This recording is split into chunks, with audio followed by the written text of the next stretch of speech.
fact that 1 out of 3 Iraqis have been killed, displaced, or seriously injured in conflict, or the $20 billion in the change today in your community. So if you feel solidarity with your constituents, please come out this Saturday to enforce. It's 11 a.m. We're going to be at Justin Coin Plaza in Embarcadero Park, and I hope you all see me this Saturday. Okay, now, I guess lots of you are already thinking this is holiday time. Yes, all right, post-holiday time. I want to show a film to you called The Godfather. Some of you may have seen The Godfather. When was the last time you saw The Godfather, Lauren? A long time ago. Well, shut up! Look, and you might get extra credit if you plead with your GSIs. You might get extra credit. But anyway, The Godfather is the antithesis of Weber's conception of bureaucracy. And so I thought it'd be good if we all watched it. And so I was thinking of holding it a Friday afternoon as opposed to an evening. This is 3 hours long. Starting at 2 to 5 and 5 to 6 we discuss. And then 6 to 7 you get your extra credit by writing something about it. What do you say to that? As opposed to an evening? Tomorrow? No. No. In 2 weeks' time. In 2 weeks' time. In 2 weeks' time, or perhaps 3 weeks' time, I'm not sure. Either in 2 weeks or 3 weeks, depends how far we get today. Does Friday sounds better to me than a evening, right? Because it's 3 hours, it would be, yep, no. Sasha. Well, you weren't here last time, and I got you confused with Courtney, so you were to blame for all my errors last time. What's wrong? What was your excuse? Someone's staying. You don't methodically control your life. You haven't been reading Weber seriously enough, that's the problem, really. But yes, okay, what's your objection to Friday afternoon? Some of us have jobs and we're hungry. Yes. I agree. Okay, let's say, alright, so just vote your preferences. The idea is either Wednesday evening or Friday afternoon. Who's for Wednesday evening? Who's for Friday afternoon? Sorry, now look, what you have to do is you can watch The Godfather in any number of ways. So you will be not denied extra credit, if your GSI so deems it worth, you're worth the effort. Right, yes, alright, so, good. Yes, Rosa.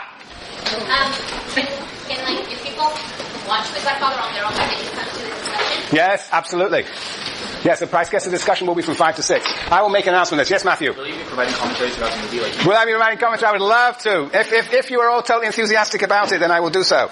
But I doubt it. I think the film comments on itself. It's a magnificent film. I assume that most of you have seen it. I'm talking about Godfather 1. It is so much the antithesis of what we understand or what Weber understands to be bureaucracy. It is very instructive. Yes. I might. I'll think about it. Okay, any more questions? Going, gone. All right, Bridget? I thought you were going up to leave already. Okay, no. All right, let's see if we can really do some work today. I know it's 2 days before. It's probably the last class before the break, isn't it? Yes, Rachel, yeah?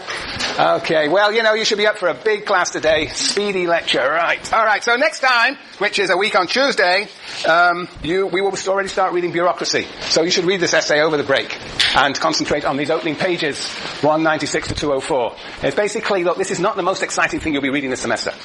But it is probably one of the most important things you'll read this semester. This essay on bureaucracy is very famous and it has generated much sociological research. And so if in fact the Postmodern Spirit of Capitalism is perhaps the most widely read of Weber's and of sociology's great classics, the essay on bureaucracy has actually generated an enormous amount of fascinating research, to some of which I will allude to when I talk. But anyway, read it carefully and we will see how much there is embedded in this wonderful piece. And think about comparing it with patrimonialism as I suggest up there.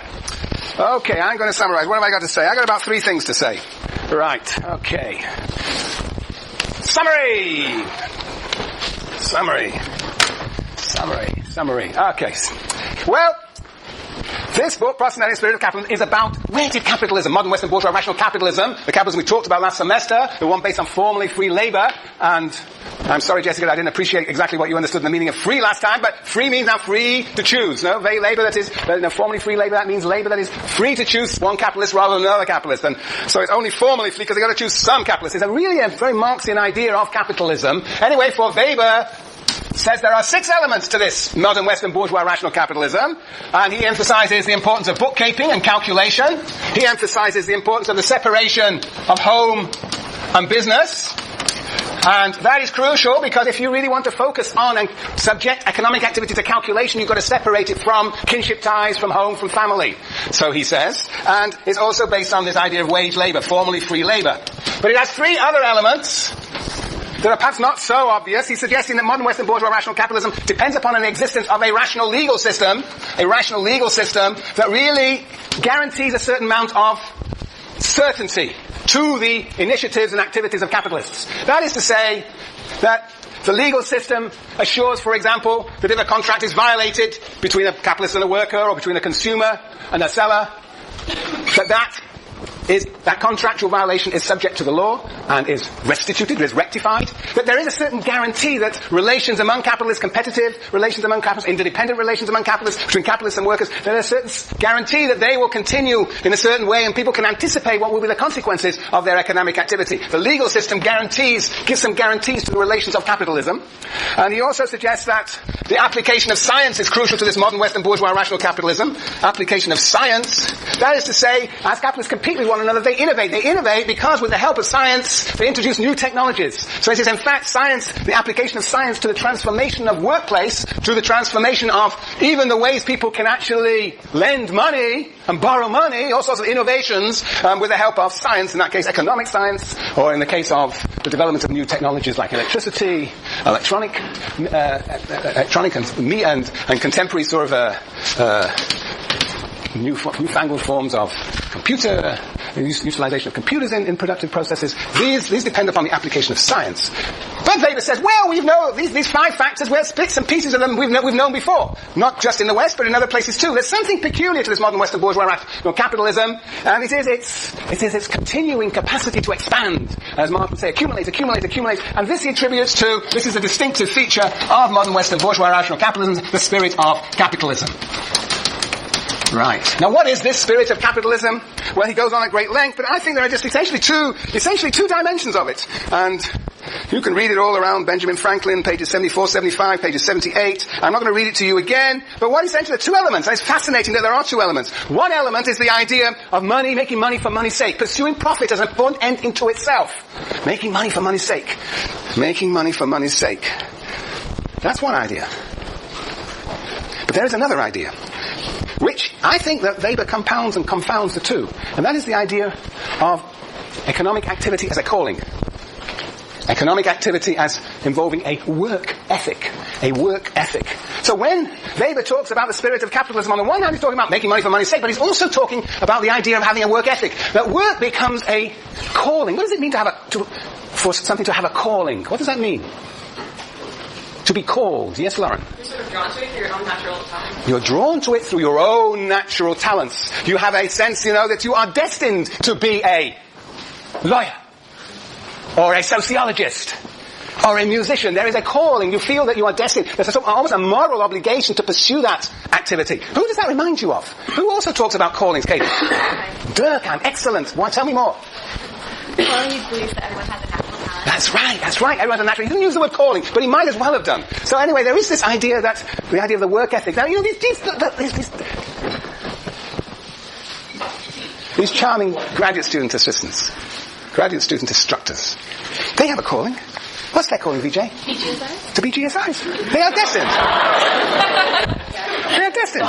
You feel it. Don't you feel it when they teach? The energy, the enthusiasm, the commitment. 24-hour commitment. Irrespective of pay. They're not interested in pay. They're just devoted to teaching. They have this calling. Yeah. So there are 2 dimensions then of this spirit of capitalism. On the one hand, making money for money's sake, pursuing profit as an end in itself on the one hand, and the work ethic on the other, the idea of the calling. Why am I making a big deal about there being 2 elements here? Why am I making a big deal, Jason? Huh? Well, why do you teach in this class? Because you pay, or because you really enjoy doing this? It kind of presents like this new world. Yeah, I'm not a capitalist, don't forget. So if I were a capitalist, according to the spirit of capitalism, would be making money for money's sake. But I am a worker. A hard worker. Therefore, the spirit of capitalism in me is hard work. Devotion to teaching. Yeah? So it depends on the sort of occupation, how it manifests itself. But there's something interesting. One is about work and the work ethic, and the other is about accumulation. Well, these are the 2 dimensions of what? The 2 dimensions of what? Hands up. Dare to speak, Felipe. Spirit of capitalism. Yes, they are the 2 dimensions of spirit of capitalism, but we've dealt with this 2 dimensions before. Last semester. Yes, Jason, you're getting it. Whoa, wow. Which is, well, freedom, well, necessity. That's interesting. Which is what? Well, I'd say the money sake. Actually, this doesn't make sense. Aha! You see, isn't it wonderful to watch people reflect upon the statements they make? and comes to the conclusion it doesn't make sense. Very honest, great integrity. You have a calling to be a sociologist, clearly, Jason. Yes, but no, what is it? What am I referring to last semester? Remember, Marx and Engels had a definition, Jessica, of the division of labour. It had, yes, a mode of production that was combined of the relations of production. So basically, though Weber does not say this, it is very funny because through this book, there are two aspects of the spirit of capitalism. There is on the one side, the relations of production, accumulate, more surplus, make more profit. And on the other side, there is the second dimension, the fourth, the work ethic.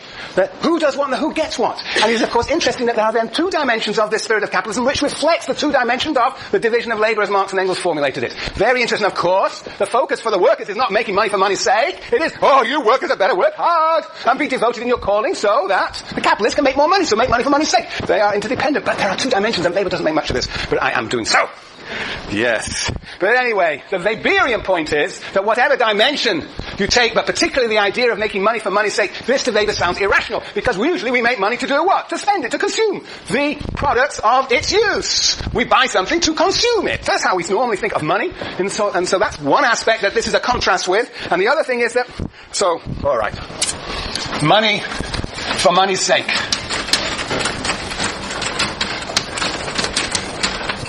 And that's opposed to versus consumption. Money for consumption. Money for consumption. And then there is the work ethic. This is on the side of the spirit of capitalism versus what? What's the opposition here? The work ethic in which one sort of devotes oneself to a particular job. One innovates, one takes it as incredibly seriously on its own terms, as opposed to what, Sienna? Very good. Versus traditionalism, in which we not really committed to working. The least work we do, the better. And if we get more money for our job, we get higher pay per hour, then we reduce the number of hours we work. So, versus traditionalism.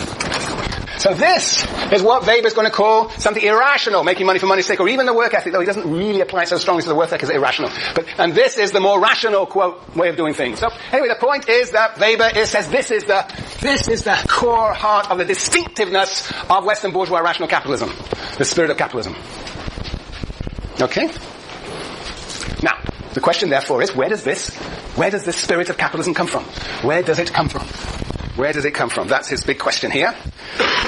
And the chapter we don't read because it's not really theoretically very interesting in this book suggests that in fact capitalism as we know it, modern Western bourgeois rational capitalism based on the accumulation of capital and on the formerly free labour, that seems to emerge in those countries that are more likely to be Protestant than Catholic in 16th, 17th, 18th century Europe. And so he suggests there is some link somehow, which he hasn't worked out in this first chapter, between the spirit of capitalism and Protestantism. And the question is, what is that link? And that's the fascinating story of this book. Okay. Right. And that's what we are about to do. And to understand the link between the spirit of capitalism and the Protestant ethic, one has to understand Weber's big project on the rationalization of religion. The rationalization of religion.